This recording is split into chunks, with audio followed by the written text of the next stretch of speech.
Hace muchos años, este himno que recién cantamos, Danos un bello hogar, me pareció que no debíamos cantarlo más porque, no sé, me pareció que la letra, la música era media rara, no sé, media antiguona. Hasta que un día tocó mi corazón. Ya lo estábamos cantando y digo, wow, qué maravilla esta oración, qué belleza. Y por eso lo cantamos, porque realmente la letra es maravillosa.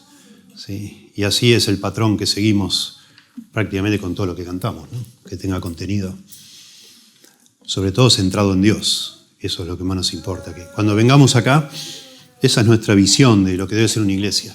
Todo tiene que girar alrededor de Dios. Porque toda la semana todo gira alrededor nuestro. Todos hacemos pensando en nosotros, todo el tiempo. No sabemos mucho cómo hacer para enfocarnos en Dios y que el centro de nuestra vida sea Dios. Y realmente es muy triste dejar nuestros asuntos, venir a la iglesia y que todo esté centrado en nosotros también, ¿no? No, es una cosa espantosa, es una pérdida de tiempo, diría el Antiguo Testamento, una abominación, que todo gira alrededor nuestro. No puede ser. Y hasta que no, con la gracia de Dios, la ayuda del Señor, la guía de su palabra, hasta que no organicemos nuestra vida alrededor de Dios, siempre algo nos va a faltar. Es así. Dios nos creó de esa forma para que Él sea el centro, no nosotros. Y la música es maravillosa, tiene un poder asombroso de alguna manera de tocar la fibra más íntima de nuestro corazón. Y hay personas que van a una iglesia y si la música no es un poquito así movediza o algo emocionante, dicen que se fueron y dicen, oh, no sé, no adoré hoy, no sé qué pasó. Cuando en realidad adorar es olvidarte de vos y centrar todo en Dios, asombrarte con Dios, pensar en Dios. Eso es adorar. Y el centro de la adoración en una iglesia sana es el momento que la Biblia se abre y se expone. Eso es lo que es. ¿Sí? Y eso es lo que tratamos de hacer. Siempre subimos los que predicamos justamente porque queremos que Dios hable con un entusiasmo, a veces un poquito asustados, porque digo digo yo,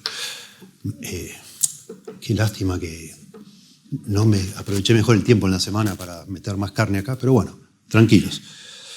Y sobre todo sabiendo que se graba y eso va para otro lado y que quizá nunca más, justamente porque no nos da el tiempo para todo, nunca más volvamos a predicar el mismo sermón otra vez. Y entonces uno dice, tengo la única oportunidad, una sola bala tengo y quiero usarla y fácate. Que este pasaje, esta porción, realmente se abra y nos vuele la cabeza a todos, eso es lo que uno quiere. Pero confiamos en el Espíritu de Dios, que hace lo que nosotros no podemos hacer, ¿verdad? Usted lo tiene en su corazón, si es un creyente y Él es el autor de la palabra. Esta es la espada del Espíritu, dice la Biblia. Así que confiamos que algo va a ser cada vez que tratamos desde nuestra debilidad de exponer la palabra. ¿Sí? Abran por favor en Proverbios 3, versículo 1. Proverbios 3, del 1 al 12. Vamos a estudiar hoy. Es probable que después de predicar un sermón o de escuchar un sermón, es probable que alguno quede muy, muy triste, muy mal, porque ya se dé cuenta, porque la Biblia nos redarguye, dice, nos muestra el error, pero ya pasó el tren, digamos, no hay forma a veces de repararlo. Y cuando hablamos de la paternidad, ese es mi temor a veces, ¿no? Digo, algunos ya somos abuelos, ya fue. Ya tuvimos la oportunidad y no la aprovechamos, o no la hicimos bien. ¿Qué hacemos ahora? Bueno, tenga paciencia, el Señor, la palabra también nos consuela, nos ministra, nos da esperanza y nos perdona el Señor, ¿verdad? Piense que acá hay personas sentadas que necesitan oír, ser desafiados, exhortados a hacer lo que Dios dice. Y nosotros, los líderes de las iglesias cristianas, tenemos que, por supuesto, primero de todos, reconocer nuestra culpa de no haber hecho bien nuestro trabajo. Acá hay personas que han sido, digamos, miembros de esta iglesia desde hace 30 años. Yo hace 33 años estoy acá y no te avisé. No te capacité, no te expliqué bien. O sea que parte del dolor que vos sentís es mi dolor también. Así que de no haber sido lo suficientemente profundo, sabio, entendido la palabra para guiarte, para entrenarte, para capacitarte. Juntos cometimos errores aquí. Sí, lo que hoy yo quiero hablar y me tiene realmente bastante obsesionado es el tema del gran error, de la gran, no sé si llamarle la palabra apostasía sería grave, a veces con el afán de enfatizar, no somos exactos, pero el gran error que se comete y se ha cometido en muchas iglesias de pensar que tener un grupo de jóvenes divertidos iba a ser suficiente para que nuestros jóvenes se abracen a Dios y lo amen. Y no. Ni siquiera un ministerio de niños que tenemos, gracias a Dios, muy bueno, ha sido, con los números lo digo, ¿no?, de nuestra iglesia, ha sido suficiente para ver niños que alguna vez estuvieron acá, verlos fieles al Señor acá, sirviendo al Señor, o en otras iglesias, ¿no? No ha sido. Son excepciones, ¿sí? Nos gozamos siempre acá, cuando la vemos a Erika, cuando nosotros llegamos acá, tendría 7 años, no sé, quizás unos años más. Me encanta verte acá y es como decir, wow, qué bendición, ¿no? ¿Verdad? Pero hay un montón de personas que no están, ni siquiera en otra iglesia. Y la Biblia es suficiente. Todo lo que dice la Biblia es correcto y es suficiente, pero a veces, lamentablemente, en el mundo evangélico prestamos más atención a lo que otros hacen, lo que otros dicen, que a lo que la Biblia dice. Y eso es cierto con el tema del ministerio de jóvenes, ministerio de niños, de jóvenes, de adolescentes, de preadolescentes, etcétera, ¿no? La Biblia no enseña nada de eso. Y confiar que eso es lo que necesita un joven para abrazar a Cristo y llegar un día a ser un hijo de Dios y amar a Dios es jugar a la ruleta rusa. Puede ser que pase, pero no es lo que la Biblia nos dice que debe ser. Déjenme leerles, antes de empezar mi sermón, algunas porciones. Déjenme recordar dónde lo tengo. Acá está. Sí, algunas porciones de cositas que he ido leyendo. Un hombre que había sido pastor principal, tenía un máster en divinidad, dejó su iglesia como pastor principal y aceptó el desafío de ser pastor de jóvenes en una iglesia. No sabe él por qué, pero lo hizo y escribe. Dice, las reuniones de jóvenes eran los miércoles de noche. Dice que él llegó y, dijo en un momento, por supuesto los hizo cantar canciones espirituales. Y en un momento dijo, abran la Biblia, y le dijeron, no, acá no hacemos Biblia acá. ¿Cómo no hacen Biblia? No, acá nosotros no hacemos Biblia. Aquí no hacemos Biblias. Y nosotros tampoco venimos aquí a cantar, le dijeron. Una rebelión ahí, el grupito de jóvenes. Estamos aquí para divertirnos. Tremendo. Y dice este hombre, que gracias a Dios, con el tiempo Dios lo usó, y es uno de los que hoy escribe sobre advirtiéndonos, cuidado con lo que estamos haciendo, ¿no? Los jóvenes querían una serie constante de eventos entretenidos. Los padres también querían eventos entretenidos. Los padres también se lo revelaron, diciendo, mi hijo me dice que son un plomo tus reuniones. Son aburridas, vos querés enseñar la Biblia y nada más. Pero también esperaban los padres que se quejaban que estas actividades entretenidas, de alguna manera inexplicable, resultaran en la madurez espiritual de sus hijos. Desde la perspectiva de estos padres, yo era la persona contratada, era el empleado de la iglesia, para las tareas de discipular y entretener a sus hijos.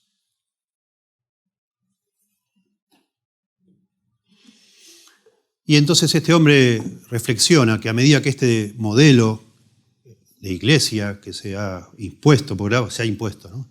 Es casi una verdad revelada, nadie cuestiona si eso se debe o no se debe hacer.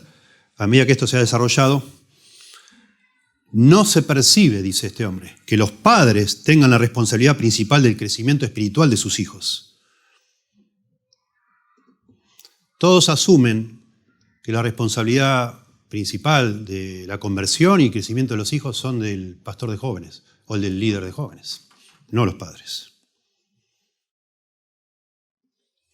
Tremendo. Y la Biblia dice, sin lugar a duda, que los padres somos los principales responsables del crecimiento espiritual de nuestros hijos. Somos los padres, especialmente los papás varones. No es bíblico este modelo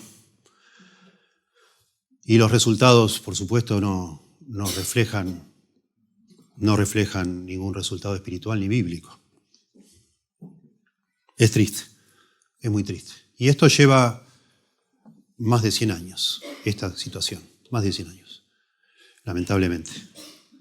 Y bueno, hoy de pronto así es la historia, ¿no? Con movimientos de péndulo. De pronto después de 100 años nos damos cuenta que alguien se puso a pensar, esto es un desastre, que esto no funciona, no, nada. Y personas que aman a Dios y sinceramente querían que sus hijos sigan en la fe y ven que sus hijos no están en la fe, empiezan a evaluar, a revisar y algo está mal. Y tenemos, como en todas las cosas, volver a la Biblia, a ver qué dice la Biblia. ¿Verdad? Y cuando yo digo esto, no sé a usted cómo le suena, pero cuando uno dice esto, a lo mejor usted está diciendo, bueno, qué vivo, usted estuvo toda la vida estudiando la Biblia, entonces le pudo enseñar a sus hijos. Pero ¿y yo qué hago?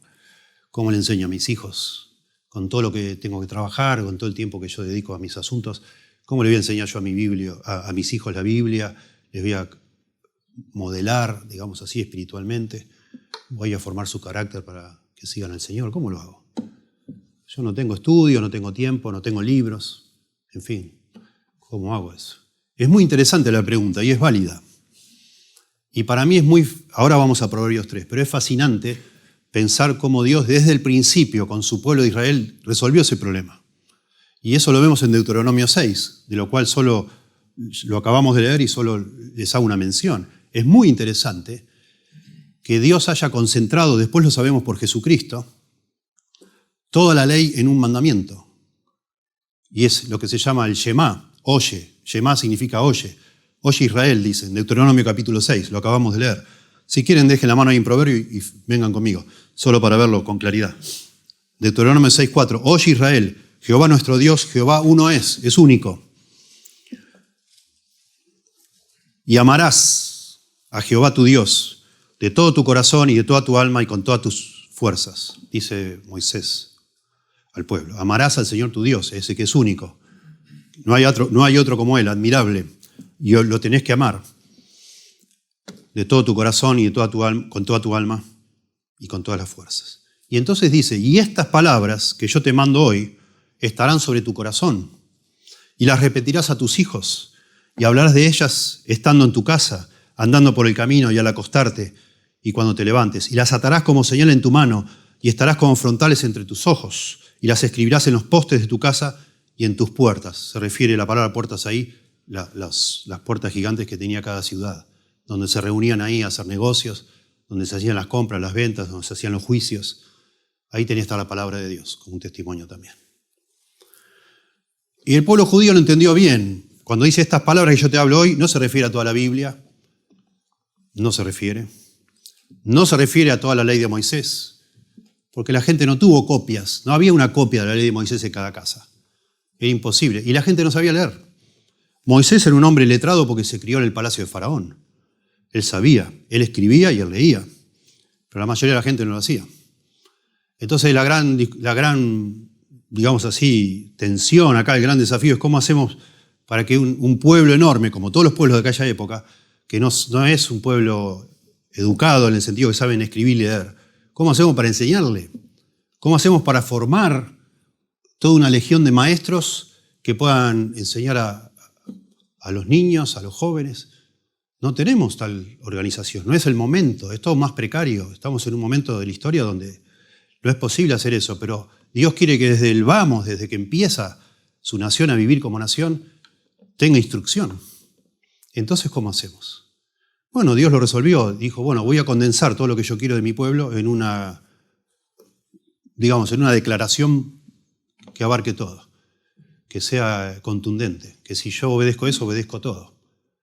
Así como dijo Agustín una vez, ama a Dios y haz lo que quieras. Ama a Dios y haz lo que quieras, pensalo. Es una tremenda declaración. Bueno, más o menos lo que dice acá. Amarás al Señor tu Dios con toda tu fuerza, toda tu mente y todo tu corazón. Jehová uno es único, nada de ídolos, hay uno solo, y Él lo tenés que amar con toda tu mente, toda tu fuerza, todo tu corazón. Si haces eso, todo lo que hagas va a estar bien. Y esas palabras van a estar en tu corazón y las pondrás por obra. Y entonces las repetirás a tus hijos, las enseñarás.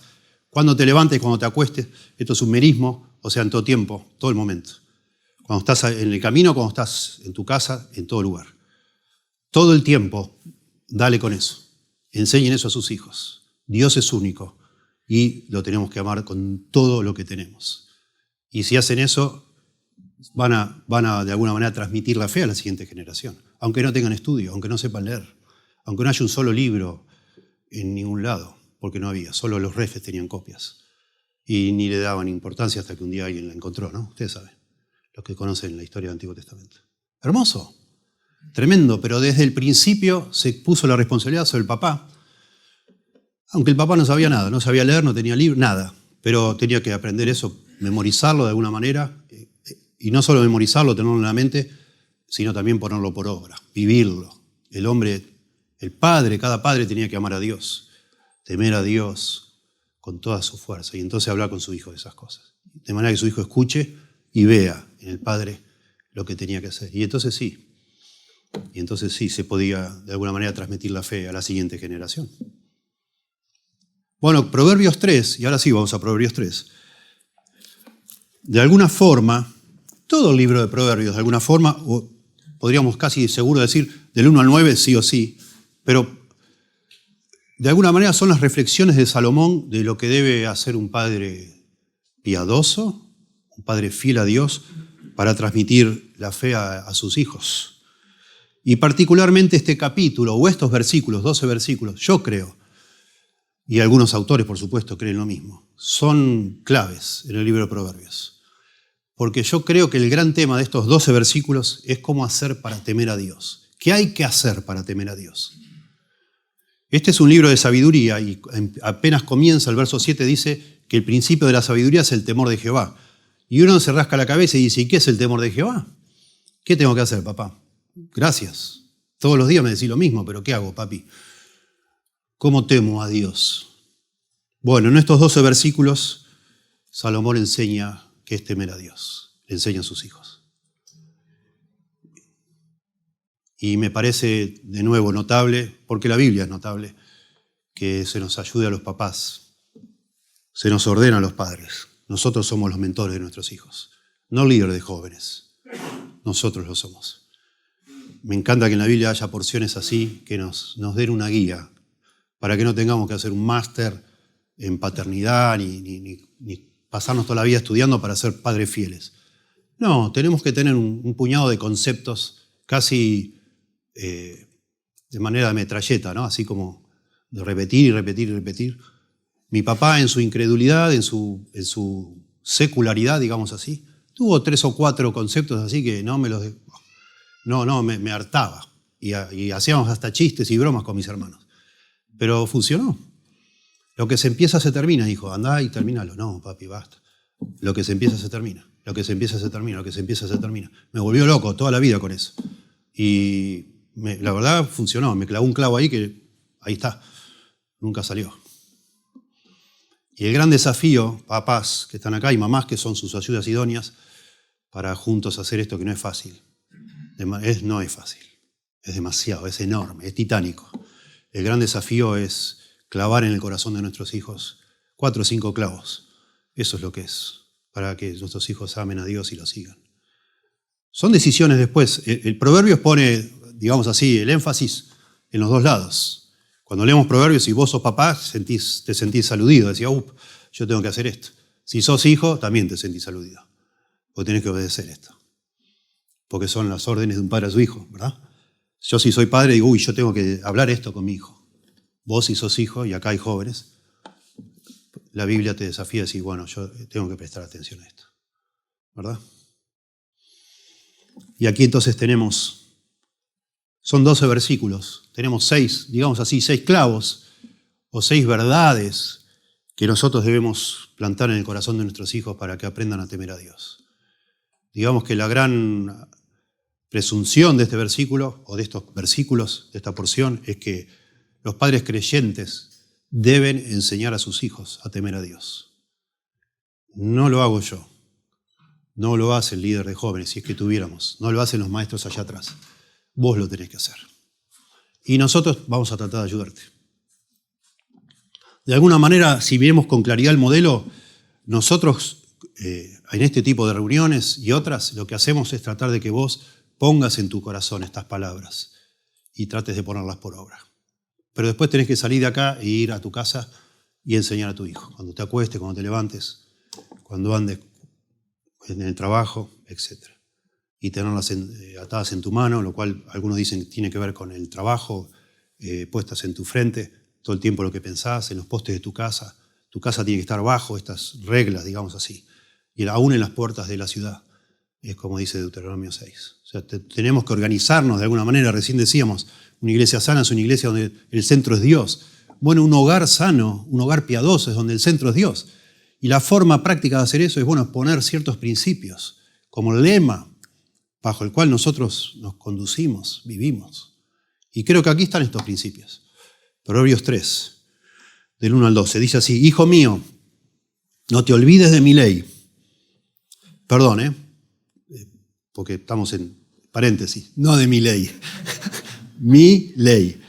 Hijo mío, no te olvides de mi ley, y tu corazón guarde mis mandamientos, porque largura de días y años de vida y paz te aumentarán.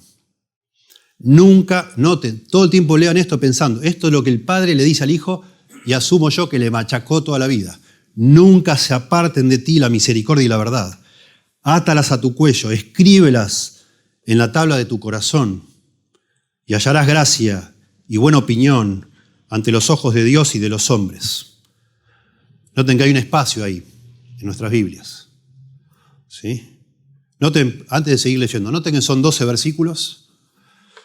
Están organizados por pares. En los versículos impares están los mandamientos. En los pares están las consecuencias o promesas, si se quiere. Nótenlo bien. Vamos de nuevo. Hijo mío, no te olvides de mi ley y tu corazón guarde mis mandamientos. 2 órdenes ahí, 2 imperativos. Porque esta es la consecuencia. Largura de días y años de vida y paz te aumentarán. Ahí está el primer clavo, digamos, primer principio. Segundo, nunca se aparten de ti la misericordia y la verdad. Átalas a tu cuello, escríbelas en la tabla de tu corazón. 3 mandatos ahí. Consecuencia, verso 4. Y hallarás gracia y buena opinión ante los ojos de Dios y de los hombres. Espacio. Porque los primeros 2 mandamientos tienen que ver, la referencia es el Padre. Hijo, me tenés que escuchar. Vos tenés que hacer lo que yo te digo. Ahora lo vamos a desarrollar. Pero ahora pasa, el foco, el objeto es Dios. Y van a ver ustedes que en cada par la palabra Jehová está ahí. Verso 5.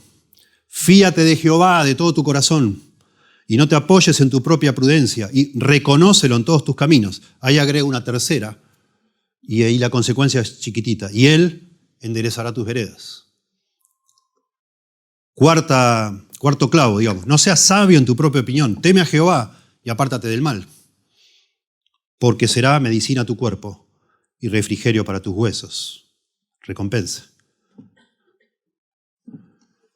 Una más, acá. Verso 9. Honra a Jehová con tus bienes, mandato, y con las primicias de todos tus frutos. Y serán, consecuencia, llenos tus graneros con abundancia y tus lagares rebosarán de mosto. Y finalmente, sexto clavo que tiene que ver con temer a Dios de una manera práctica. No menosprecies, hijo mío, el castigo de Jehová, otra vez Jehová, ni te fatigues de su corrección, porque Jehová al que ama castiga, como el padre al hijo, a quien quiere. No sé si sacando la Shemá o el Shemá, que está todo hiperconcentrado, no sé si hay un pasaje donde nos ayude de manera tan concentrada en 6 principios a que nosotros aprendamos a temer a Dios. Lo podemos usar todos, los que estamos acá, todos los que escuchan, como una guía para temer a Dios esto. Pero el enfoque acá es el hijo. Oye, hijo mío. Y empieza con los mandatos. Los padres cristianos debemos enseñar a nuestros hijos a temer a Dios. Y esta sería una buena guía. No sé si hay alguna mejor en la Biblia. En primer lugar, deberíamos enseñarle a nuestros hijos que el temor de Dios consiste en prestar atención a sus padres. Si vos vas a temer a Dios, tenés que empezar escuchando a tus padres. ¿Sí? Todos los hábitos que adquieras, todas las costumbres que vos adquieras en relación a tu padre, algún día las vas a transferir a Dios. Ahora, hijo, ahora me tenés que obedecer a mí. Yo soy, en este hogar, soy el representante de Dios. Y voy a dar cuentas un día delante de Dios por esa función que Dios me dio. Escucha mi ley, escucha mis mandamientos. Presta atención. Yo soy tu padre y Dios me puso acá y me va a pedir cuentas de esta función para guiarte a vos y a tus hermanos y hermanas a que amen a Dios y le teman. Así que presta atención a lo que te digo. ¿Sí? Entonces, ya que dije clavos, primer clavo si se quiere. Si querés clavar un clavo en el corazón de tu hijo, desde que es pequeño, decirle que te tiene que obedecer, porque Dios así lo manda. Te tiene que obedecer. Y asegurate vos de no ser una persona que dice cualquier cosa, ¿no? Así como nosotros estudiamos para estar acá arriba y no de ninguna manera podemos cruzar la línea de pedirles a ustedes lealtad a nosotros, porque nosotros somos algo en nosotros mismos. La lealtad es a Dios.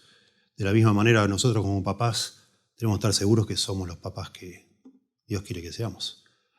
Pero eso de ninguna manera, por ser algo tan delicado, y lo es, no podemos lavarnos las manos, digamos así, y desentendernos de la cuestión. Porque vamos a dar cuentas, ¿verdad? Y es así, un padre piadoso y se da cuenta de lo que le toca. A veces me ha pasado a mí, castigando a mis hijos, le digo, mira, hijo, yo sinceramente no te quisiera castigar. Para mí es horrible hacer esto. No lo soporto. Pero un día Dios me va a pedir cuenta, así que estoy entre dos posibilidades. O hago lo que a vos te gusta o hago lo que a Dios le gusta. Y bueno, ya elegí.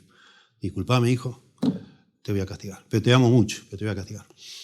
Ni lo castigué. Ni sí. Y perfecto. Y cero agresividad, nunca sacado así. ¿Qué me hiciste? No, tranquilo. Pero esto no lo podemos dejar pasar, hijo. Porque vos no vas a ser un hombre que Dios aprecie. Si vos vas creciendo en este camino, yo no lo puedo permitir. Yo soy responsable. Hijo mío, comienza, y no es la única vez en el libro de Proverbios. Hijo mío, hijo mío, hijo mío, todo el tiempo, hijo mío, no te olvides de mi ley. Y tu corazón guarde mis mandamientos. Esto enseguida nos debe llamar la atención. Cuando entendemos que es el que habla es Salomón acá, es el padre, no es Dios que está hablando, es Salomón, le está diciendo al hijo, mi ley, mis mandamientos. Y esto es, de nuevo, nos tiene que despertar una curiosidad. ¿Cómo se atreve Salomón a decir mi ley? ¿Acaso yo le tengo que decir a mi hijo, hijo, no te olvides de mi ley, la ley de Alejandro? ¿Qué te pasa, papá? ¿Quién te crees que sos? Es que cuando mis hijos todavía son pequeños, de nuevo, yo asumo en mi casa la representación de Dios. Y eso no debería sorprendernos. De hecho, Dios cuando en el Génesis se nos habla de que Dios nos hizo a su imagen y semejanza, fue para gobernar la tierra en representación de Él. O sea, no es la primera vez que en la Biblia se habla que los seres humanos de alguna manera deberíamos representar a Dios. Pero tristemente, 2 capítulos después, el ser humano cae en pecado. Entonces, se complicó el tema.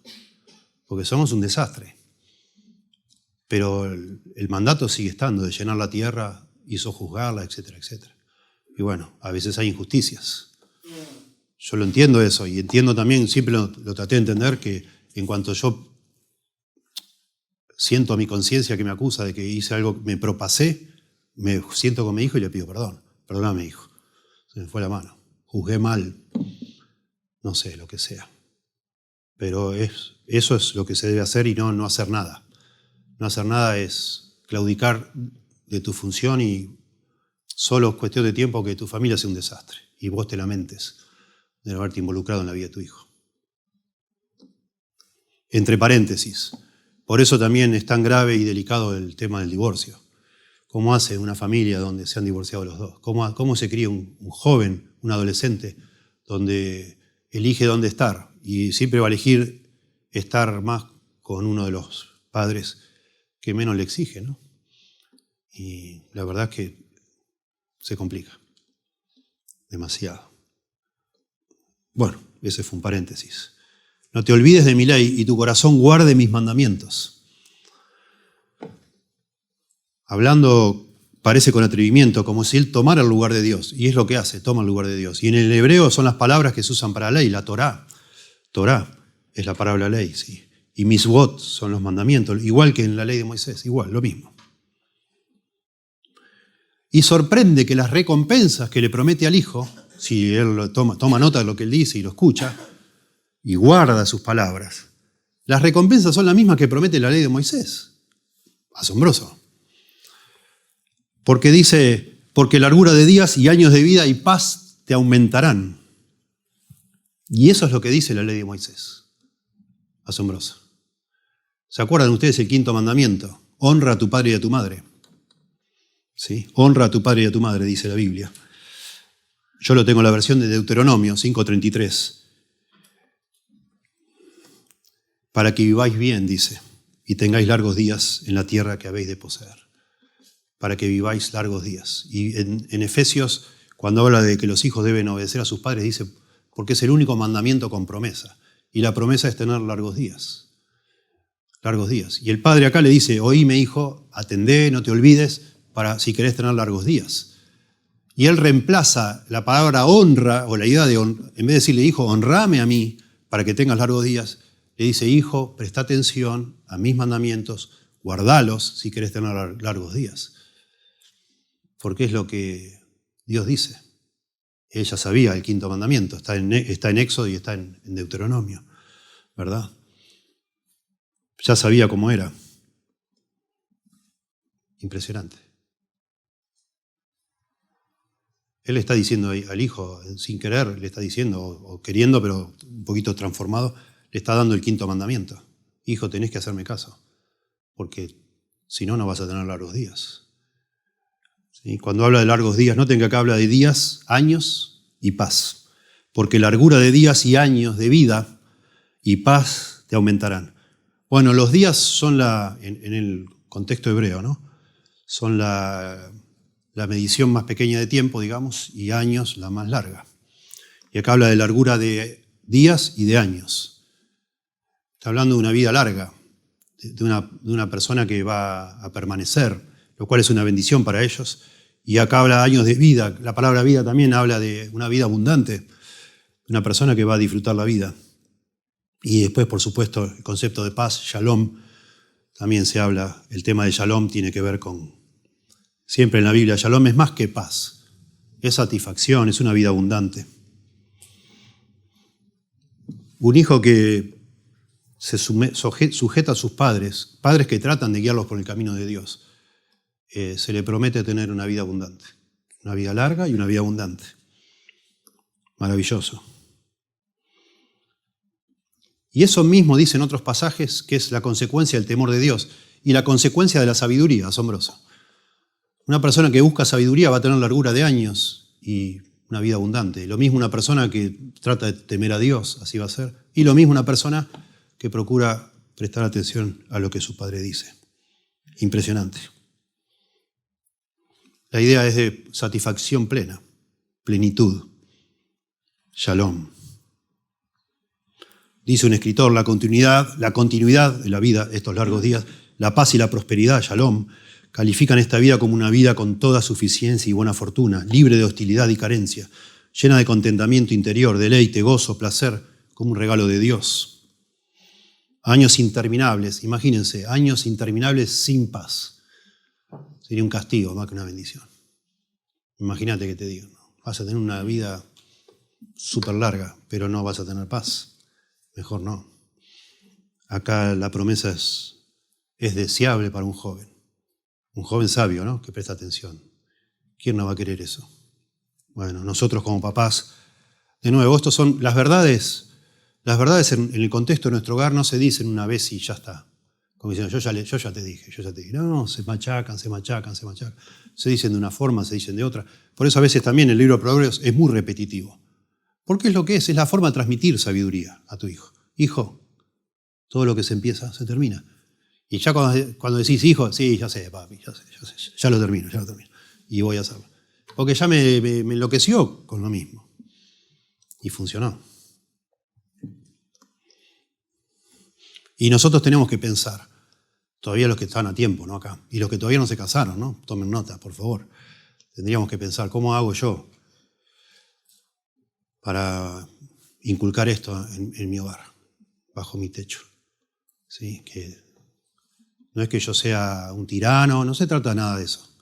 No. Está lleno acá de ideas diabólicas en el mundo en el que vivimos, lleno, que dicen todo lo contrario. No compres eso, de que yo tengo que ser el amigo de mi hijo. Vos no sos el amigo de tu hijo, ni tenés que serlo. ¿De dónde salió eso? Tenés que ser amoroso, claro que sí. Cariñoso. Acá se ve muy bien en Proverbios, cómo el hombre le habla a su hijo de todas formas posibles y no le dice, porque yo lo digo. No, da razones, da estímulos, da promesas, etc. Lo hace de manera muy tierna, pero tira autoridad. Tenemos que pensar cómo ejercemos esa autoridad en el hogar. Después de todo, como lo va a decir acá, no es un fin en sí mismo que yo me ponga por autoridad. Yo voy a usar esa autoridad para guiar a mi hijo al temor de Dios. Pero él necesita una voz firme, clara, que le diga, mi hijo, lo más importante en este mundo es Dios, no sos vos. No sos vos, lo siento. Tenés que entenderlo cuanto antes mejor. Este no es tu mundo, querido. Ni es el mío, es de Dios. Y acá estoy yo en representación de Dios bajo este techito para que todos entendamos que tarde o temprano nos vamos a morir y le vamos a dar cuentas a Dios. Así que toma nota, por favor, escucha.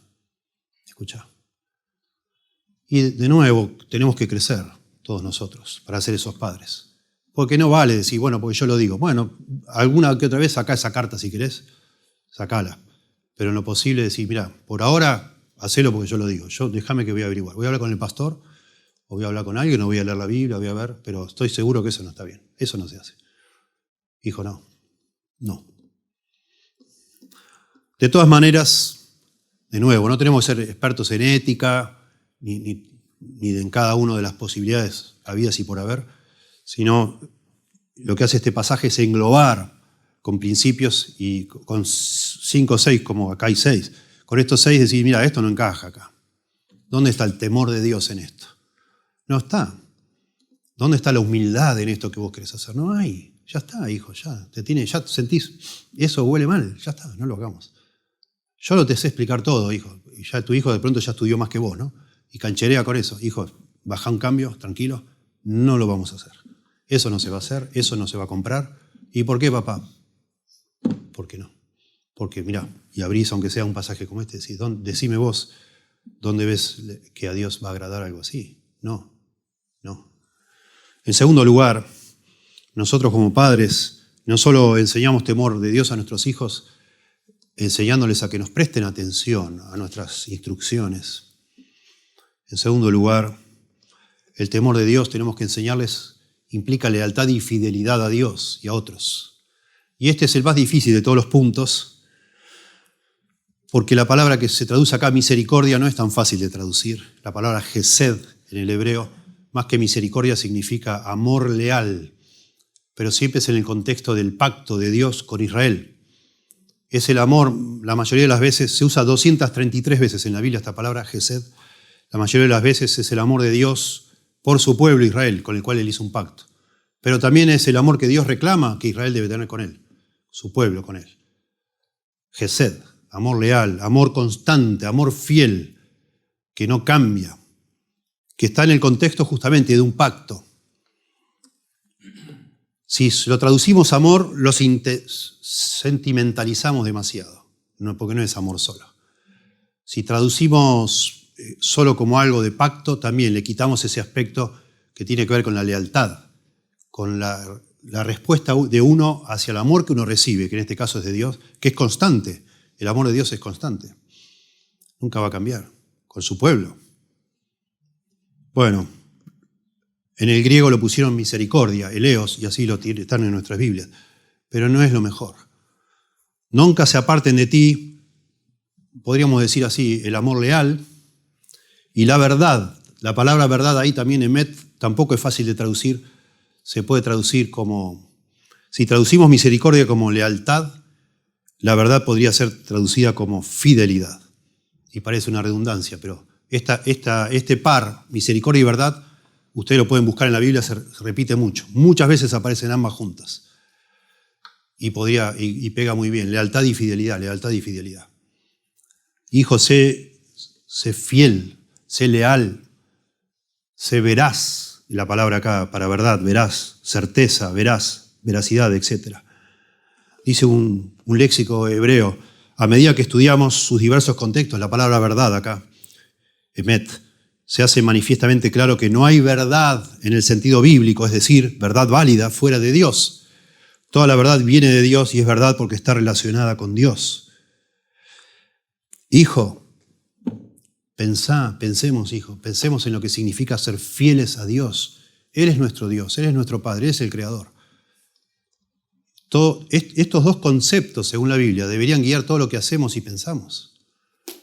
Cada elección en la vida, cada movimiento, tiene que ver con esa gesed hacia Dios y de nuevo la verdad de Dios. ¿Es esto claramente algo que Dios aprobaría? No. Bueno, cuidado. Tenemos una responsabilidad hacia el Creador. Este es el mundo de Él y tenemos que prestar atención a lo que hacemos, con Dios y con los demás también. Nunca se aparten de ti. Interesante las frases que vienen usando acá los mandamientos. Antes había dicho, no te olvides de mi ley, verso 1, y el capítulo anterior dice que la mujer extraña se olvida del pacto de su Dios. Hay una conexión en todos estos capítulos. La misma palabra, se olvida. Y ahora acá dice, nunca se aparten de ti la misericordia y la verdad. Y no sé si se acuerdan, en el capítulo 2, habíamos visto, verso 13, que los malvados se apartan los caminos derechos. El padre le dice, hijo, no, constantes. Esta va a ser la cultura de nuestra familia. Nosotros vamos a ser personas que no nos apartamos. A pesar de que sintamos otra cosa, a pesar de que estemos sufriendo, a pesar de que nos veamos días largos, llenos de paz, que nos vengan los días malos, el valle de muerte, como dice el Salmo 23, acá nos quedamos. Vamos a perseverar, porque nuestro Dios es así. Vamos a ser fieles. Amor de pacto, amor constante, vamos a seguir al Señor, pase lo que pase. Aunque el pastor nos haya abandonado y nos queda una iglesita cada vez más vacía, acá estamos.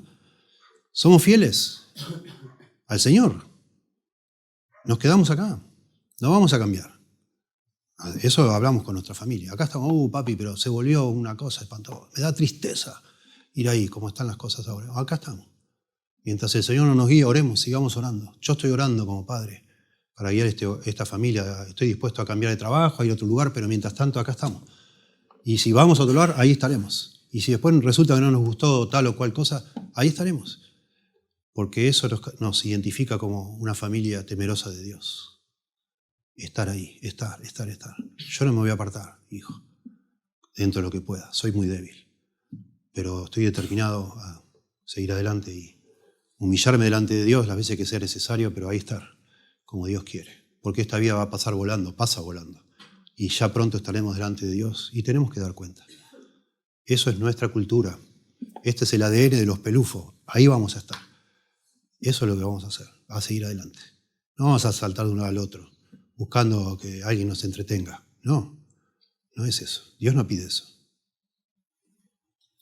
Pero eso de nuevo se mama en la casa, no en un grupo de jóvenes, haciendo jueguitos. ¿Qué es eso? Es todo lo contrario, al revés.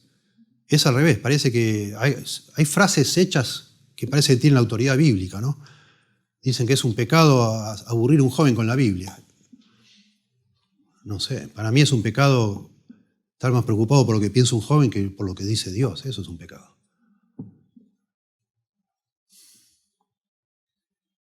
Átalas a tu cuello, dice el Padre. Interesante, porque aquí esto es poesía todo, ¿no? Usan metáforas.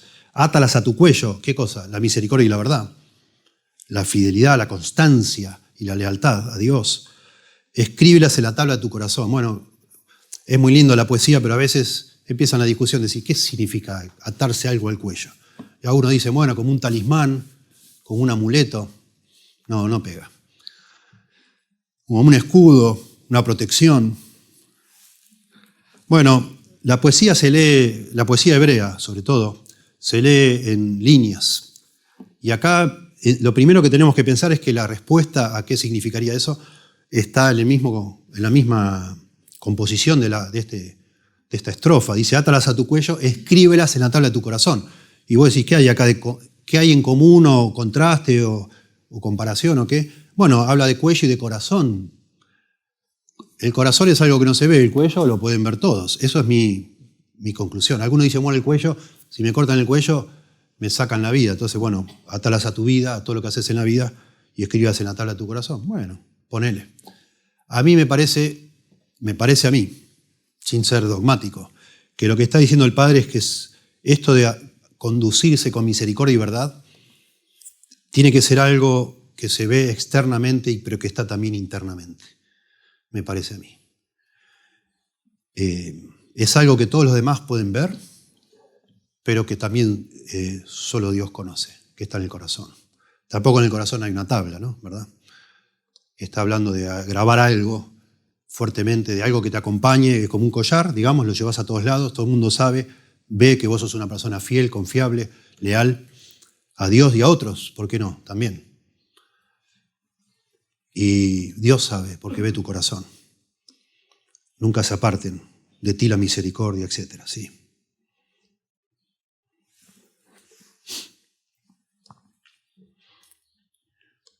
Noten qué interesante. Capítulo 1, verso 8 al 9 de Proverbios. Hablando de que para mí tiene que ver con algo externo, esto del cuello. Oye, hijo mío, verso 8, 1:8. La instrucción de tu padre y no desprecies la dirección de tu madre, porque adorno de gracia serán a tu cabeza y collares a tu cuello. Yo subrayo la palabra adorno. Es algo que te va a hacer más hermoso a los ojos de otro. Y habla de la cabeza y el cuello, otra vez. La obediencia a tus padres. Qué placer. Y yo voy preparando mis notas y voy pensando en personas, y por supuesto ni pienso mencionarlas. Y a veces pienso hasta en mí, siendo niño, cosas que me han pasado, y digo, no, tampoco puedo hablar de eso. No va. Pero cada uno de ustedes puede pensar. Hay personas que es como que están, algunos dicen que están angeladas, ¿no? No sé, decir, wow, qué persona maravillosa. Qué placer este niño, mirá este pibe. Me mata, me toca el corazón. Algo tiene este chico. Bueno, es la idea. Cuando un hombre o una mujer, cuando van creciendo y realmente se sujetan a sus padres, que tratan de amar a Dios, por supuesto, de temer a Dios, y aún los que no también, obedecen a sus padres. ¿Sí? Son chicos y niñas que tienen más sabiduría que el resto. Y no solo eso, tienen algo hermoso, acá le llaman misericordia y verdad, pero decís, wow, que adorna la vida de una persona. No vivir según lo que siente y lo que tiene ganas y está todo el día haciendo rabietas y manipulando a los padres para tener lo que quiere, sino que realmente está sentado, parado sobre principios que son maravillosos. Y vos no sabés qué, pero decís, esta persona, este chico es de otro planeta. ¿O no? ¿No les pasa a ustedes? Sí, claro que sí. Y uno haya gracia, esa persona haya gracia en todos lados. No es que no sea pecadora, todos lo somos. Acá está hablando de otros aspectos. Pero el padre le está diciendo al hijo, hijo, vos que ahora empezás una edad que te vas a desesperar porque todo el mundo te quiera. Te van a manipular los muchachones, como en el capítulo 1, fácilmente, porque eso es una debilidad de muchas personas, querer agradar a todos. Hijo, si vos querés agradar a los demás, que la misericordia y la verdad estén con vos siempre. Y vas a ver cómo vas a agradar a los demás. No trances con esta manga de muchachones que son necios. No seas necio. El camino para agradar a los hombres y a Dios es la sabiduría. Y es el temor de Dios, por el cual viene la sabiduría. Pero en este aspecto específico tiene que ver con vivir con misericordia y verdad. Ser una persona fiel, confiable. Te va a atarlo a tu cuello y vas a ser agradable. Y a tu corazón. Es precioso. Y noten ustedes la consecuencia. Y, verso 4, consecuencia ahí. Hallarás gracia y buena opinión ante los ojos de Dios y de los hombres. Me parece otra línea acá de la poesía, porque habla de Dios y los hombres. Y antes hablaba del cuello y del corazón. Bueno, algo interno y algo externo. Los hombres ven lo de afuera, Dios ve lo de adentro. Y acá le promete el Padre, ahí vas a hallar gracia, el favor y la buena opinión, dice acá, tanto de Dios como de los hombres. Cuando busques la misericordia y la verdad. La palabra favor, está traducido gracia en nuestra Biblia, es la palabra del Antiguo Testamento para gracia, justamente. Favor o gracia, hallarás favor, gracia y buena opinión. Buen entendimiento también es la idea, la palabra buena opinión. La palabra opinión ahí se traduce literalmente perspicacia o prudencia. Así que es, buena opinión, buena estimación. La nueva versión internacional dice, así hallará favor y buena estimación. La Biblia de las Américas dice, contarás con el favor de Dios, la gracia de Dios, y tendrás buena fama, prudencia, entre la gente. La Biblia de las Américas, decide usar gracia en relación a Dios y opinión en relación a los hombres. No está claro de si se debe hacer así o no, o si es como nuestra Biblia, nuestra traducción. Hallarás gracia y buena opinión, dos cosas, delante de Dios, gracia y buena opinión, y delante de los hombres, gracia y buena opinión. No sabemos. Salomón le dice a su hijo, a medida que sigas mis instrucciones, vas a ser un muchacho o una joven muy agradable a los demás y adelante de Dios también. Me encanta, ya para pasar a otro punto, y es claro que eso es algo que aún a los adultos a veces nos desespera, que todos nos quieran, ¿no? Nos angustia agradar a los demás. Me encanta leer sobre Jesús cuando era joven, ¿se acuerdan? En Lucas capítulo 2, verso 52. Y Jesús crecía en sabiduría y en estatura, y en gracia para con Dios y los hombres. Lo mismo que dice acá. Cuando una persona crece en sabiduría, y la sabiduría de nuevo es el temor de Dios, haya gracia ante Dios y ante los hombres. En tercer lugar, de nuevo, siempre, en todo momento trato yo, y no quiero cansarlos, pero pensar en esto, transformarlo en charlas que yo pueda tener con mi hijo, de 13 años, 12 años, o menos o más, y la voy adaptando. Cuando veo que él toma una decisión equivocada por querer complacer a otros chicos, porque quiere desesperadamente que todos lo quieran, y entonces le puedo hablar de cuál es el camino para encontrar esa aceptación social que él busca y desesperadamente es ser sabio delante de Dios. Buscar la sabiduría, temer a Dios, hijo. Así no es el camino. Eso es pan para hoy, hambre para mañana. No. Y acá está el espacio en esta poesía. Y ahora empieza entonces todo más enfocado en Dios. El foco acá es Dios, de todos los mandamientos. Es como que el Padre ya estableció en dos estrofas, o en dos, son 4 estrofas, pero en 2 principios aquí, que él lo tiene que escuchar, el Hijo lo tiene que escuchar y tiene que vivir una vida leal y fiel. Y ahora se enfoca en el temor de Dios propiamente dicho. Y en tercer lugar, entonces, el temor de Dios, le explica a uno a su hijo, es buscar y aceptar la guía de Dios. Una persona que teme a Dios constantemente busca su guía. Busca su guía. No se confía en sí mismo, sino que busca que Dios sea el que lo guíe. Fíate de Jehová de todo tu corazón y no te apoyes en tu propia prudencia. Ahí entra Jehová, ¿ves? Hijo, confía en Dios. Fíate es, por supuesto, confiar. Confía en Dios con todo tu corazón. Tenemos que confiar en Dios no a medias, no en algunas cosas y en otras no, que son más complicadas. Papá, ya no sé cómo hacer para aguantar esto. No sé cómo. Hace tiempo que me gustaría ya tener una novia y estar por casarme. Imagínate una charla con un joven adulto. Y el padre señalando de nuevo al Señor, fíate de Jehová de todo tu corazón. Fíate de Jehová de todo tu corazón. Papá, trabajé, me rompí el alma para que mi jefe me diera un puesto mejor y se lo dieron a otro, porque no sé por qué. No entiendo por qué. Y volvés a casa frustrado y ahí está tu papá. O en la escuela lo mismo, ¿no? Fíate de Jehová de todo tu corazón. Fíate de Jehová de todo tu corazón. Y no te apoyes en tu propia prudencia. Yo no tuve un padre cristiano que me daba estos consejos, pero yo siempre pensé que si era repilas, las cosas iban a salir bien. Y a veces por ser repilas me salieron muy mal. A veces el consejo es tranquilizarte un poco. No te fíes en tu propia prudencia, en que sos una máquina o en lo que sea, la virtud que sea que tengas, que vos pensás que te va a abrir las puertas. No te apoyes en tu propia prudencia. Tené cuidado, hijo. En ciertos ámbitos eso puede funcionar bien, pero Dios dice otra cosa. Fíate de Jehová de todo tu corazón y no te apoyes en tu propia prudencia. Acá hay unas palabras claves que se empiezan como a acumular y hacen un efecto hermoso. Porque acá dice de todo tu corazón, hablando que esta confianza de alguna manera debe ser completa. Pero dice, y no te apoyes en tu propia prudencia, o sea, no confíes en vos. De alguna manera le suma que tampoco esa confianza no solo debe ser completa, sino exclusiva. No le sumes a la confianza en Dios tus propias ideas, tu propia prudencia. No, tiene que ser exclusivo el compromiso tuyo con Dios. El compromiso mío con Dios es exclusivo, es total y es exclusivo. No es así.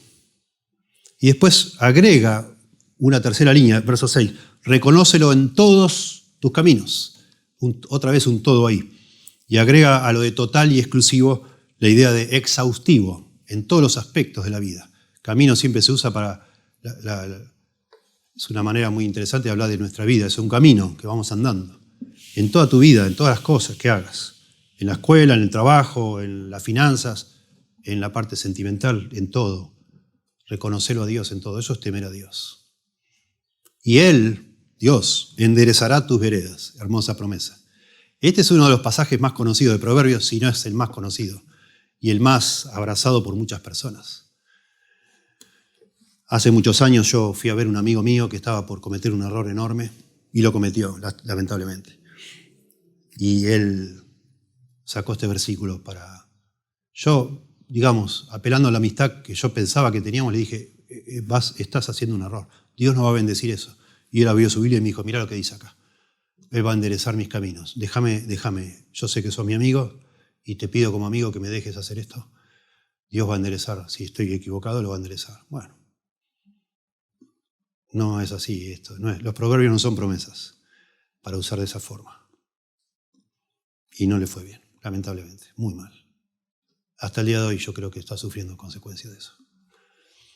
Y esto estoy hablando hace 30 años atrás, de esta charla tan triste que tuvimos. Está claro que nosotros no somos infalibles. Confiamos en Dios, nos apoyamos de manera total, exclusiva, exhaustiva y aún así metemos la pata. Y acá dice que Dios enderezará nuestros caminos, nuestras veredas, ¿no? Para no repetir caminos, usa la palabra vereda, pero es el mismo punto acá. Nosotros tenemos que estimular a nuestros hijos y a nosotros mismos a dejar que el Señor guíe nuestras acciones. Sí, en cada área de la vida. Vamos a orar, hijo. Vamos a buscar al Señor, hijo. Vamos a buscar en la vida. Vamos a buscar consejo. Vamos a pensar. Pará un poquito. Vamos a ver qué dice el Señor. Confiemos en el Señor. Confiemos en el Señor. Dice el erudito bíblico que yo les mencioné, Bruce Waltke, que estuvo 20 años escribiendo con comentario de Proverbios. Siempre lo consulto porque siempre me asombra estar 20 años escribiendo un libro, ¿no? Digo, algo tiene que saber este hombre. Y Waltke dice, uno tiene que ver el curso de su vida, esta de los caminos, ¿no? A vista de pájaro, no a vista de gusano, para ver esta verdad de que Él enderezará tus veredas. No es que la miramos de manera microscópica, minimalista, digamos así, y vemos como enseguida mete un error y Dios ya lo endereza. Comete un error y Dios ya lo endereza. No, tranquilo, dice él. Mirá tu vida a vista de pájaro, a largo plazo. Y eso ahí se cumple. Y es interesante ver la vida de José en Egipto, ¿no? La cantidad de cosas que le pasó y al final terminó en algo bueno, pero después de cuántos años se vio el bien de ese error, ¿verdad? De ese pecado humano. Y entonces cita a Bruce Waltke, dice, un proverbio portugués que todos conocemos acá, Dios escribe derecho sobre líneas torcidas. Interesante. Que Dios puede transformar nuestros errores que a veces cometemos por falta de conocimiento, de discernimiento, a veces por orgullo, etcétera, por no ir. A veces Dios puede aún enderezarlo y usarlo para bien. Eso es lo que le dice el padre al hijo. Pero confía en Dios, hijo, confía en Dios. No aceptes ese trabajo, es inmoral. No, papá, pero yo no tengo nada que ver, mi jefe es el inmoral, yo no lo voy a hacer. Confiemos en Dios. Confiemos en Dios. Quizás no es lo que debamos hacer, etc. En cuarto lugar, pues son 6 y estamos ya en la hora. Temor de Dios es batallar contra tu orgullo. Hijo, temer a Dios. ¿Qué es, papá, temer a Dios? Batallar contra tu orgullo. No cabe ninguna duda de eso. Es como, yo no sé por qué, a mí me salta el tema del orgullo y la humildad en cada capítulo de la Biblia. desde hace ya tiempo. Y está acá, noten lo que dice. No seas sabio en tu propia opinión. ¿Qué es eso de propia opinión?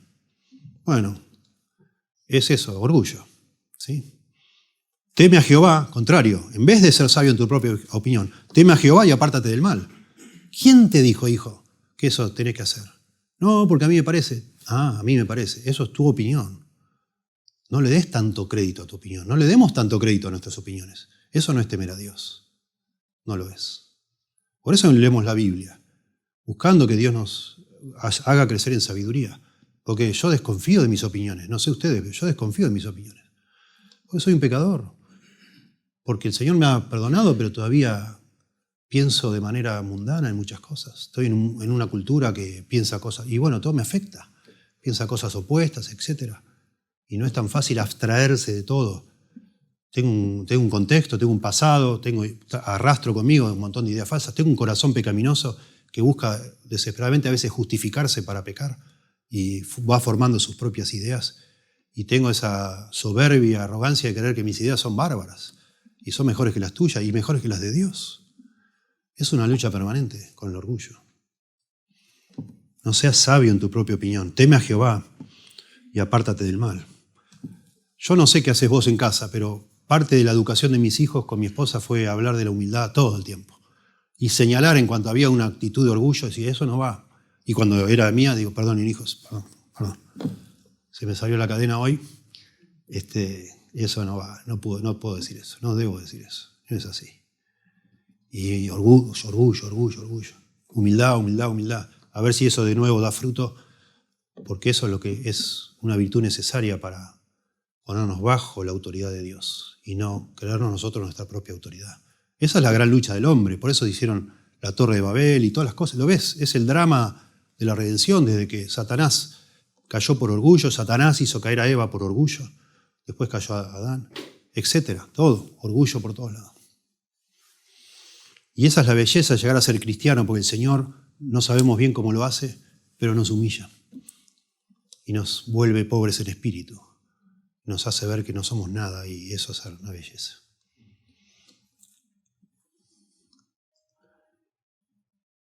Y asombra ver en la Biblia la cantidad de exhortaciones, y sobre todo en Proverbios, a no creernos nada en nuestra propia opinión. Sí. Proverbios 12:15. El camino del necio es derecho en su opinión, mas el que obedece al consejo es sabio. Proverbios 16:2. Todos los caminos del hombre son limpios en su propia opinión, pero Jehová pesa los espíritus. Proverbios 26:5. Responde al necio como merece su necedad, para que no se estime sabio en su propia opinión. Noten, en Proverbios es equivalente. Una persona sabia en su propia opinión es un necio, aunque él cree que es un sabio, pero es un necio. ¿Has visto hombre, Proverbios 26:12, ¿has visto hombre sabio en su propia opinión? Más esperanza hay del necio que de él. Pobrecito. Le va a ir re mal. 26:16 de Proverbios, queda grabado. Pero es muy interesante, algún día estudiaremos y seguimos con Proverbios. Inexorablemente nos tocará hablar de la pereza. Y esto es una característica de la pereza. En su propia opinión, el perezoso es más sabio que 7 que sepan aconsejar. Esto nos arroja mucha luz para discernir, hay una conexión siempre entre el orgullo y la pereza, pero nos arroja mucha luz cómo ayudar a alguien perezoso, pero también cómo alguien llega a ser tan orgulloso. El perezoso, y muchas personas, similarmente, agarran el hábito de excusarse. Siempre se están excusando para justamente justificar su pereza. Y de tanto escucharse a sí mismos, y lo vemos en Proverbios, no, el león está en la calle, no, tal cosa va a pasar, no, tal cosa, tal otra. Tanto se escucha dando excusas todo el tiempo que al final se cree que es un crack, que sabe un montón de cosas. Opina de todo. Se cree sabio en su propia opinión. Tremendo. No, yo por ese dinero no me conviene ni mover el auto. Pero tus hijos no tienen comida. No, pero el auto. Vos me estás cargando. Y no hay forma, no le entra una bala. Y le empezás con amor a un amigo que lo ves, están todos preocupados porque la familia no come. Y le querés ayudar y no. Y no me conviene, y no, ese trabajo, no. Pero bueno, agarralo mientras tanto, ¿no? Y excusas. Se cree sabio en su propia opinión. Esas personas. Y finalmente, Proverbios 28-26 dice, el que confía en su propio corazón es necio. Isaías 5:21 dice, hay de los sabios en sus propios ojos y de los que son prudentes delante de sí mismos. Bueno, por eso acá hay un grupo de personas y afuera hay millones de personas, ¿no? Porque creen que la tienen más clara que Dios. Es así. Ese es nuestro gran problema. Nosotros somos los tontos a los ojos de ellos. Y nosotros estamos acá, un día tuvimos que reconocer que éramos necios. Y eso es lo que hace a veces difícil la salvación. Reconocer que vos no podés, que necesitas a Dios, que tu camino no estaba derecho, está torcido y necesitas a Dios. Y eso implica humillarse, quebrantarse. Y eso nos retorcemos nosotros por dentro como diciendo, no voy a aceptar esto, es demasiado. Yo no puedo estar tan equivocado. Tan equivocado estuve toda mi vida. Porque nos vivimos como mimando a nosotros mismos pensando que éramos sabios. Y no lo somos. Y entonces dice, verso 8, hablando el Padre a su Hijo sobre el temor de Dios y el combatir el orgullo. Porque entonces será medicina a tu cuerpo y refrigerio para tus huesos. Literalmente será salud a tu ombligo, dice literalmente, y humedad para tus huesos. Rarísimo. Metáforas, poesía. Bueno, lo mejor que pude recabar de mis estudios es que el ombligo está en la mitad del cuerpo y lo que está diciendo es que será medicina a todo el cuerpo. Hablando del cuerpo y de los huesos, y la humedad acá es la idea de refrigerio en un contexto muy árido. Lo que está muy linda la traducción nuestra, porque será medicina a tu cuerpo y refrigerio para tus huesos. Mire, la esencia de cada pecado, la raíz de cada pecado es el orgullo. Así hacían en la Edad Media, dibujaban el árbol de la vida, el árbol de las virtudes, ponían la humildad en la raíz y todos los frutos colgando. Hermosos cuadros, pongan si quieren en internet, árbol de las virtudes o árbol de los vicios, de los pecados. En la Edad Media hacían eso. Bueno, el árbol de las virtudes, la raíz era la humildad y los frutos, un montón de cosas hermosas. La paciencia, la prudencia, etc. Virtudes. Y en el árbol de los vicios, la raíz, el orgullo. El orgullo. Y es interesante porque, de nuevo, cuando dice en el verso 8, la consecuencia de poder aprender a temer a Dios en lugar de estar tan basados en nuestras ideas propias, que la consecuencia va a ser salud en nuestro cuerpo. Salud, refrigerio a nuestro cuerpo. Y coincide con lo que la Biblia habla sobre las consecuencias del pecado, que no son solo espirituales en nuestra vida, son físicas también. Y de alguna manera la regeneración o la solución de ese tema del pecado, que es poder, de alguna forma, en la medida que vivimos temiendo a Dios, vivimos caminando como Dios quiere y con la ayuda de Dios, comienza de alguna manera a regenerarse en nuestra vida esa frescura espiritual y de alguna manera física también, relacionado como está todo. Y en quinto lugar, temer de Dios es reconocer que mis posesiones son de Él. Temer a Dios es reconocer a Dios en todos nuestros caminos, ya lo leímos, pero por supuesto, parte de eso incluye nuestros ingresos, nuestras posesiones, nuestras finanzas. Honra a Jehová con tus bienes y con las primicias de todos tus frutos. Acá hay una discusión porque en ningún versículo de Proverbios se habla de la ley ceremonial de Dios. Y si traducimos acá la palabra primicias, tiene que ver con las ofrendas que se llevaban al templo. Y algunos dicen, no, es como que sería raro que meta este concepto acá. Porque la palabra primicias también se puede traducir como lo mejor que tenés.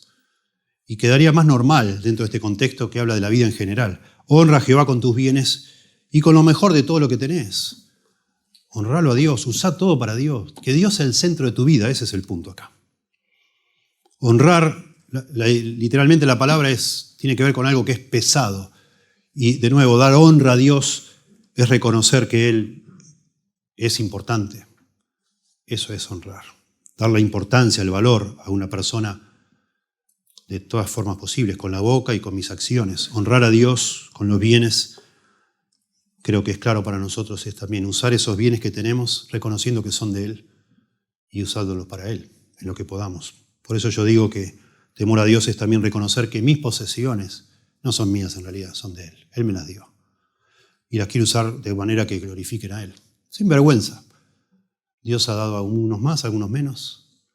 Y cuando tenés más, bueno, úsalo para que Dios sea honrado. Y si tenés menos, honra a Dios también. Porque Él está ahí involucrado y algo va a salir bueno de ahí, de esa situación.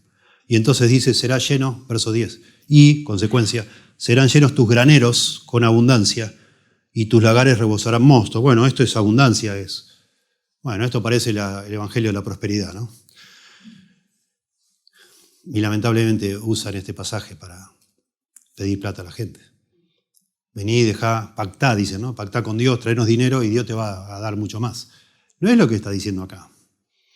Es muy interesante que la última de todas las declaraciones habla del castigo de Dios. No es tan lineal la vida cristiana. No es Dios una maquinita que yo le doy y Él me devuelve así que me deja enterrado bajo las monedas. No, por supuesto que no. Estaría fomentando una vida espantosa, egoísta completamente.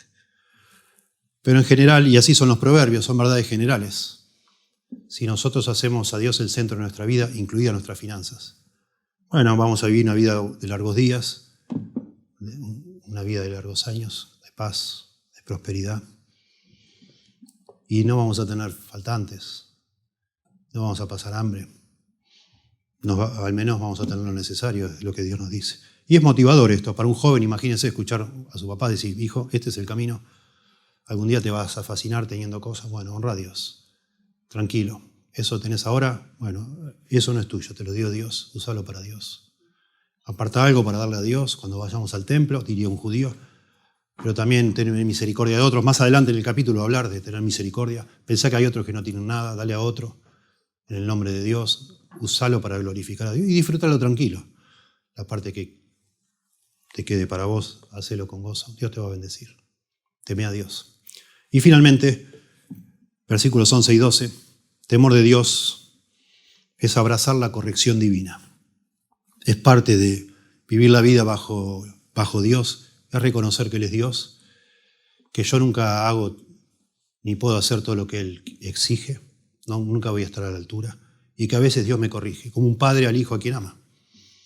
No con odio, no con furia, no con frustración, sino con amor, dice acá.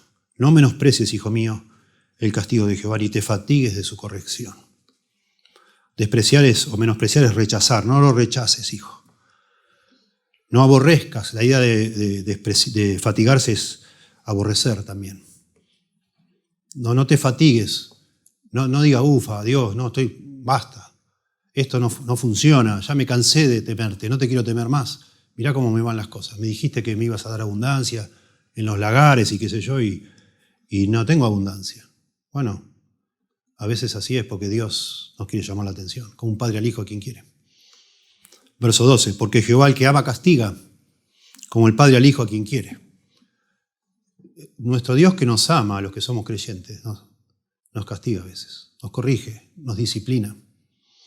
Sí, la palabra castiga es muy fuerte. De pronto la palabra disciplina es más linda. Corrección nos corrige. Y tenemos que tomarlo así, si tenemos temor de Dios. Si hemos aprendido el temor de Dios, o si estamos tratando de aprender, tenemos que aceptar la corrección de Dios con gozo y enseñarle a nuestros hijos que así es la vida. Bueno, espero que sirva como un cuadro esto que acabamos de mencionar. Termino leyendo de nuevo una partecita de un libro que estoy estudiando. En un capítulo habla de la adolescencia, que es un fenómeno de Estados Unidos, allí comenzó todo, de los últimos 100 años. Y todo lo relaciona con la escuela pública, que eso fue una cosa única en la historia, de que en algún momento los niños fueron sacados del hogar y llevados a estar con otros niños demasiado tiempo del día. Y eso empezó a generar una cultura extraña, digamos así, al hogar. O sea, empezó a tener más influencias, cosas de afuera y de otros pares que de los padres. Pero algunas cosas interesantes, solo 2 o 3 le menciono, porque es mucho acá. Pero qué interesante, dice una investigadora, que el problema realmente no fue tanto que los jóvenes se alejaron de los padres, sino que los que se retiraron de los jóvenes fueron los padres, para ocuparse de sus negocios, de sus asuntos y de su entretenimiento también. Impresionante. Y dice una investigadora, a finales del siglo XX, el padre estadounidense típico pasaba menos de 15 minutos a la semana en un diálogo significativo con su hijo. El porcentaje de padres que se involucran alta o moderadamente en la vida de sus hijos disminuyó del 75% en la escuela primaria al 50% entre los estudiantes de secundaria. El 75% de los adolescentes informaron que nunca habían experimentado una conversación significativa con sus padres. 75%, nunca.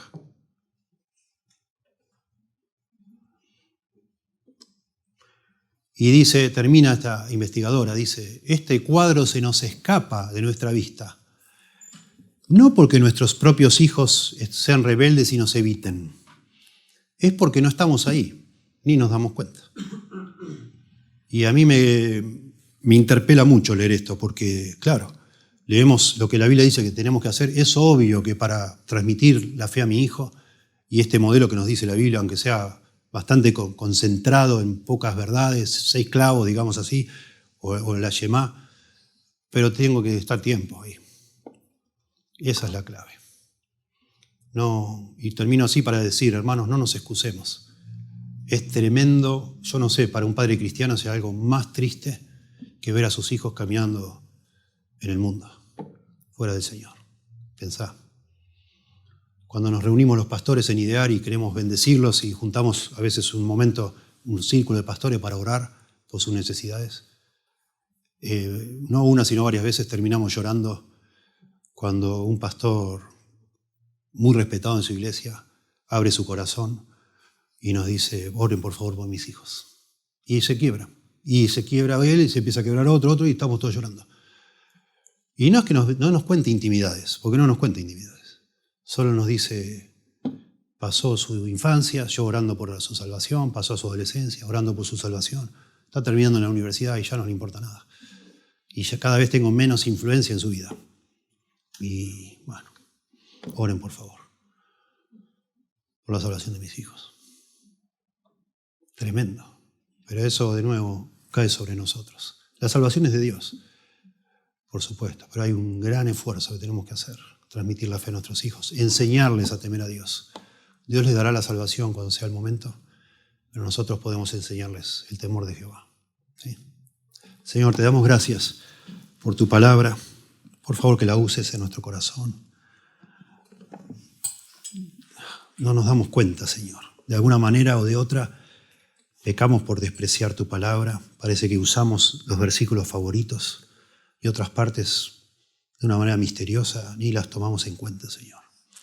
No nos impactan, no pensamos, Señor. Y de alguna forma hemos delegado esto que es imposible delegar, que es la formación de nuestros hijos, confiando que alguien en la iglesia lo iba a hacer mejor que nosotros. Y eso es mentira, nunca puede ser, Señor. Que tú nos ayudes, que nos perdones y nos ayude, Dios, a formar el corazón de nuestros hijos desde pequeñitos para que caminen contigo siempre, Dios. Para que te teman como tú debes ser temido, Señor. Lo mismo nosotros, que te honremos con todo lo que tenemos, con todo lo que hacemos. Que dejemos de pensar tanto en nosotros mismos, Dios, y seamos capaces de edificar la vida de nuestros hijos. Y de esa forma, sin querer también, ser instrumentos en tus manos para edificar tu reino, Dios. Qué cosa más absurda que un cristiano esté obsesionado con la salvación del mundo, de los indígenas, de los que nunca oyeron y tantas cosas, y se desconecte de la salvación de sus hijos, de la fe de sus hijos, Señor. Por favor, danos temor. Danos que nos ayudes a seguir amando a los que se pierden, pero que pongamos el ojo en nuestra casa y el esfuerzo y el tiempo para conversar, para profundizar, para poner en nuestro corazón primero tus palabras y entonces hablarla con nuestros hijos de una manera significativa, contundente, no sermoneando, sino viviendo y como una cosa viva, viviente, vibrante, transmitir a nuestros hijos lo que significa vivir en tu temor, Señor. Ayúdanos, por favor, Dios. Ayúdanos acá desde la iglesia para que estar en cada reunión edifique la fe de cada uno, Señor, un poco más, para poder después volver a casa y transmitir de una manera pertinente y significativa esa fe a cada uno de los que viven en ese hogar, Señor.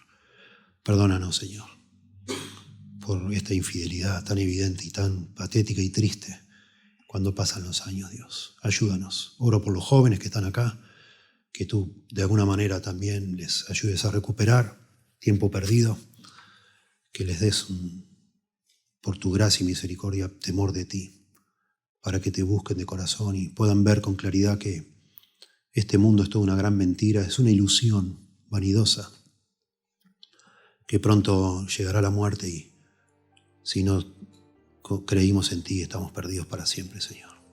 Ayúdanos a todos, te rogamos. En el nombre de Jesús. Amén.